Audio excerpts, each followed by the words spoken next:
अस्सलाम वालेकुम व्यूअर्स, मैं हूँ फ़िज़ा और ये है खाना पकाना एंड व्लॉग्स, जहाँ आपके लिए बहुत ही आसान और बहुत ही मज़े की डिशेस लाई जाती हैं।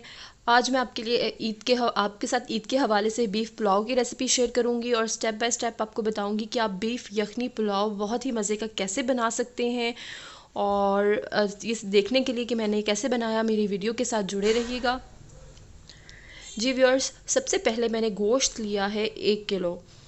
बीफ 1 किलो ले लिया था और इसमें इस तरह के जो पीसेस हैं वो लाजमी डलवाने हैं, जो हड्डी वाले, क्योंकि आपका गोश्त अगर हड्डी वाला होगा तो आपकी यखनी बहुत मज़े की बनेगी, और अगर आपकी यखनी बहुत मज़े की बनेगी तो आपके चावलों का टेस्ट बहुत अच्छा आएगा।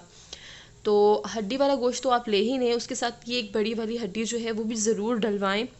आपकी यखनी जो है वो बहुत ही टेस्टी बनेगी। अब हम गोश्त को गलाएंगे। गोश्त को मैंने कुकर में डाल दिया है और गोश्त को गलाने के लिए इसमें सिर्फ 2 से 3 चीज़ें डालनी हैं। एक बड़ा प्याज मैंने लिया है और उसको स्लाइसेस में काट लिया है और ये इसमें शामिल कर देना है।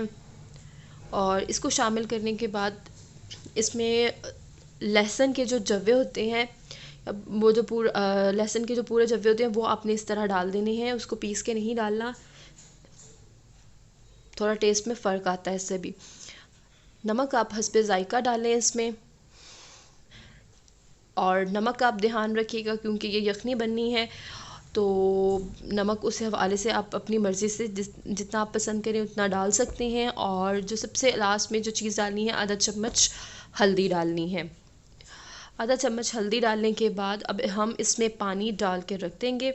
तकरीबन जो पानी है वो आपने चावलों के हिसाब से डालना है। 1 किलो मैंने चावल लिए थे तो मैं उस हिसाब से पानी डालूँगी उसमें, तकरीबन 2.5 किलो पानी, क्योंकि थोड़ा सा यखनी बनने में भी पानी जो है वो, गोश्त गलने में भी पानी ख़त्म होगा, तो तकरीबन 2 किलो वो पानी रह जाए। चावलों के हिसाब से जैसे 1 किलो चावल हैं तो 2 बड़े ग्लास बनेंगे, तो 4 ग्लास के बजाय 5 ग्लास पानी डालना है, ताकि गोश्त गलने के बाद 4 ग्लास जो पानी है वो रह जाए। अब व्यूअर्स, इसको बंद करके तो हम रख देंगे। अगर तो ताज़ा गोश्त है तो वो बहुत जल्दी गल जाएगा, लेकिन अगर फ्रीज़र में आपका गोश्त पड़ा हुआ है तो थोड़ा सा ज़्यादा टाइम लेगा ये, नहीं तो 15 मिनट में जो आपका गोश्त है वो गल जाएगा। ये देखिए, हमारी जो यखनी है वो तैयार हो चुकी है। और गोश्त आप देखिएगा कि अगर वो गल चुका है, चावलों में बहुत ज़्यादा गला हुआ गोश्त ही अच्छा लगता है, सख्त गोश्त अच्छा नहीं लगता। बीफ तकरीबन रेडी है। ये देखिए, जो गोश्त है वो गल चुका है अच्छे से। चावल 1 किलो लेके तो उसको मैंने भिगो दिया, पानी में भिगो देना है तकरीबन आधा घंटा, 20 मिनट से 30 मिनट तक आप इसे भिगो दें। चावलों के लिए मसाला बनाना है, तो उसके लिए मैंने टमाटर लिए हैं 2 अदद, 2 हरी मिर्चें ली हैं। आप हरी मिर्चें ज़्यादा भी कर सकते हैं अगर आपको पसंद है तो। और इस तरह से इसका पेस्ट बना लेना है। अच्छा, इस तरह से पेस्ट बनाने के बाद इसमें आपने स्पाइसेस ऐड करने हैं। लाल कुटी हुई मिर्च आप अपने हिसाब से इस्तेमाल करें, जितनी आप पसंद करते हो। मैंने 2 छोटे चम्मच डाले हैं। 2 छोटे चम्मच ही धनिया पाउडर, और इन सारे स्पाइसेस को हमने इसमें मिक्स करके तो फिर आगे डालना है। इसके साथ साबुत गरम मसाला, आपने साबुत गरम मसाला लेना है 1 टेबल स्पून, वो इसमें डालना है, पिसा हुआ नहीं डालना। और उसके बाद इसे करना है मिक्स, ताकि जो स्पाइसेस और जो चीज़ हमने इसमें डाली हैं वो मिक्स हो जाएं। और अब हम बनाते हैं मसाला। सबसे पहले ऑयल डालना है, जितने चावल हैं उस हिसाब से आप ऑयल डालिए। तकरीबन 1 किलो चावल में आधा से 3/4 कप तो जाएगा ऑयल का। और प्याज स्लाइसेस में काट के वो डाल देने हैं, और प्याज को करना है ब्राउन। जिस जिस तरह का आप चावलों का कलर पसंद करते हैं, आप उतने जो हैं प्याज वो ब्राउन करें। ये देखिए, और प्याज ब्राउन करने के बाद मैंने इसमें बीफ डाल दिया था ये। अब इसको थोड़ा सा करना है फ्राई, प्याज़ों के साथ इसे थोड़ा सा फ्राई करेंगे ताकि जो गोश्त का टेस्ट है वो अच्छा आ जाए। जब गोश्त अच्छे से आपका फ्राई हो जाएगा, गोश्त को आपने अच्छे से फ्राई करना है, इसका टेस्ट बहुत अच्छा आएगा। तो आपने क्या करना है, इस स्टेज पे देखिएगा मैं 1 बड़ा चम्मच लहसुन का पेस्ट शामिल कर रही हूँ।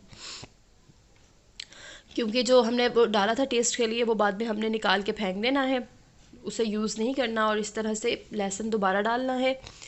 और जो टमाटर का मसाला हमने बना के रखा हुआ था, टमाटर में जो हमने स्पाइसेस डाले थे वो टमाटर का जो पेस्ट है वो इसमें शामिल कर देना है। और इसे 5 से 6 मिनट तक दोबारा से आप भूनेंगे। अब इसे मैं तकरीबन 5 से 6 मिनट भूनूंगी और उसके बाद फिर आप इस हड्डी को जो बड़ी है वो बेशक निकाल दें। आपने इसे चावलों में नहीं डालना क्योंकि इसकी वजह से चावल टूट सकते हैं। ये जस्ट हमने टेस्ट देने के लिए इसमें डाला था और इसका जो अच्छा सा टेस्ट यखनी में भी निकल चुका है और आपके मसाले में भी आ चुका है। तो अब हम इसे निकाल देंगे। अब हम इसे निकाल देंगे और इसके बाद फिर हम अपनी यखनी रेडी करेंगे। ये देखिए हमारा जो मसाला है वो बहुत ही अच्छे से रेडी हो चुका है। आप देख रहे होंगे कि इसमें जो ऑयल है वो भी पक रहा है। तो जब आपका ऑयल पकने लग जाए तो अब हमने वो बीफ की जो यखनी बना के रखी हुई थी वो यखनी इसमें डाल देनी है और यखनी को थोड़ा सा पकने देना है। अच्छा व्यूअर्स, अगर आपको मेरी आज की वीडियो पसंद आए तो उसे लाइक ज़रूर कीजिएगा, मेरे चैनल को सब्सक्राइब कीजिएगा और बेल आइकॉन को ज़रूर प्रेस कीजिएगा। और ये जब आप यखनी डालेंगे तो आपने तकरीबन आधा कप दही का डालना है। इससे आप देखेंगे कि आपके चावल जो है ना, ये टिप है, चावल आपके बहुत अच्छे बनेंगे।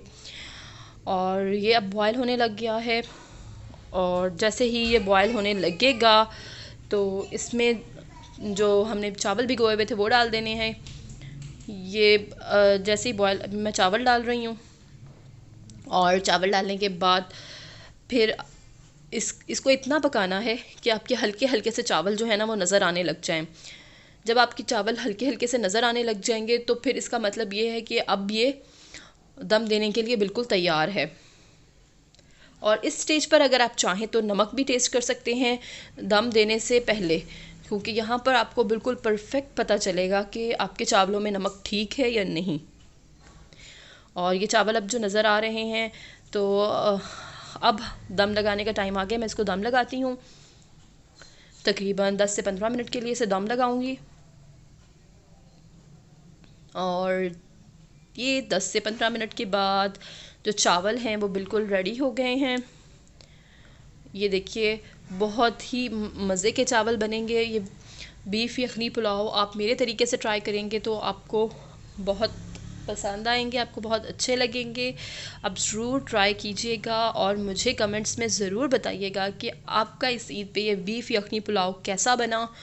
और आप के कमेंट्स का मुझे इंतज़ार रहता है। सजेशन दिया करें कि आप किस किस्म की वीडियोस देखना चाहते हैं, किस किस्म की रेसिपीज़ आपको चाहिए। तो शुक्रिया आज के लिए। मुझे कमेंट्स में ज़रूर बताइएगा मेरी आज की रेसिपी आपको कैसी लगी।